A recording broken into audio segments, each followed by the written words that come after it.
اب اس مت کو دیکھتے ہیں، ایک طرف رکھتے ہیں قرآن مجید کے مت کو ایک طرف۔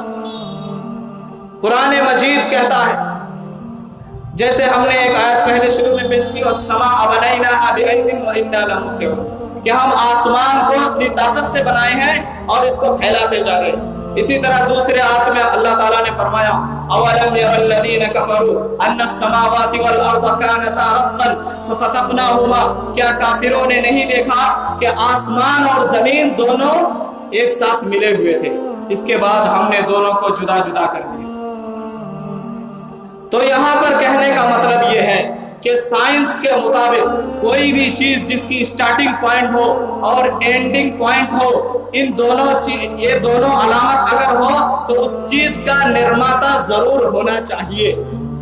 تو ہماری پہلی دلیل یہی ہے کہ کائنات کی جب سائنس کی نظر میں بھی سٹارٹنگ ہے اور اینڈنگ ہے، شروعات ہے اور اختتام بھی ہے، تو اس کا لازمی مطلب یہ ہوا کہ اللہ تبارک و تعالیٰ نے اس کو بنایا ہے۔ یہ ہماری سب سے پہلی دلیل ہے۔ اور چونکہ چھوٹی سے چھوٹی چیز بننے کے لیے مائنڈ کی آوشکتا ہوتی ہے، دماغ کی ضرورت ہوتی ہے، اس لیے اتنا بڑا برہمانڈ بغیر کسی مائنڈ کے بن ہی نہیں سکتا۔ آئیے ہم دوسری دلیل کی طرف آتے ہیں۔ یہ جو یونیورس بنا ہوا ہے، برہمانڈ بنا ہوا ہے، یہ ویل ڈیزائنڈ ہے، یعنی اس کا ڈیزائن بہت ہی کمپلیکس ہے، یعنی بہت ہی سخت ہے۔ کوئی پروگرامنگ اس میں ایسا سیٹ کیا گیا ہے کہ سائنٹسٹ اس پر حیران ہے۔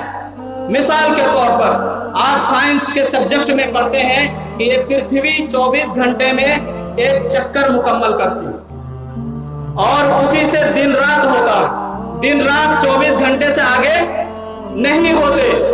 تو اس کا مطلب یہ ہے کہ اس کا ڈیزائن کسی نے کیا ہے کہ 24 گھنٹے سے زیادہ نہیں ہوتا ہے، کیونکہ اگر اس کی رفتار بڑھ جائے تو رفتار بڑھنے کی وجہ سے پرتھوی تیز گتی سے گھومے گی اور اس طرح سے 6 گھنٹے کا دن 6 گھنٹے کی رات ہوگی، نہ صحیح سے آپ کام کر پائیں گے نہ صحیح سے آرام کر پائیں گے۔ اسی طرح اگر اس کی گتی تھوڑی سی ہلکی ہو جائے تو 24 گھنٹے کا دن 24 گھنٹے کی رات ہو جائے گی، آپ کام کرتے کرتے تھک جائیں گے اور رات میں سوتے سوتے تھک جائیں گے۔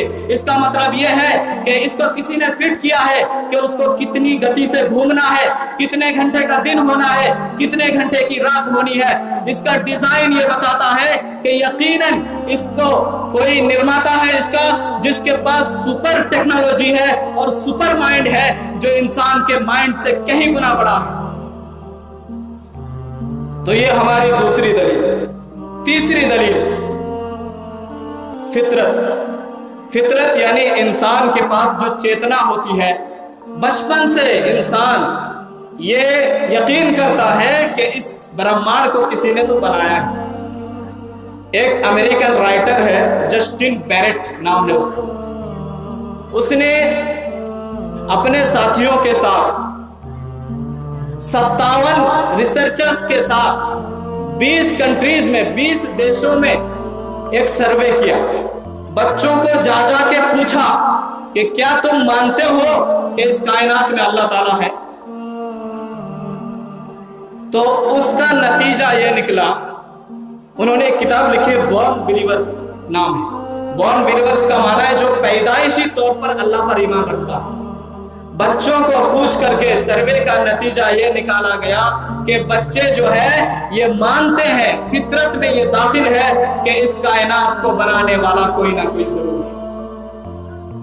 اور اسی بات کو رسول اکرم صلی اللہ علیہ وسلم نے فرمایا، کل مولود یولد علی الفطرہ فابواہ یہودانہ او ینصرانہ او یمجسانہ، کہ ہر بچہ اپنی فطرت پر پیدا ہوتا ہے، یعنی فطرت یہ ہے کہ اللہ تبارک و تعالیٰ نے ہی اس کائنات کو بنایا ہے، لیکن اس کے ماں باپ اس کو یہودی بنا دیتے ہیں، عیسائی کرسچن بنا دیتے ہیں اور شرک اور بت پرستی میں لگا دیتے ہیں۔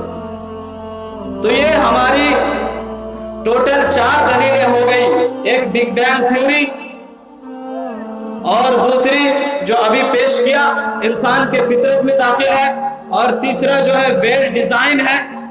تو ان سب کو ملا کر کے اگر ہم دیکھتے ہیں تو ہم اس نتیجے پر پہنچتے ہیں کہ اللہ تبارک و تعالیٰ نے ہی اس برہمانڈ کو پیدا کیا۔ ایک اور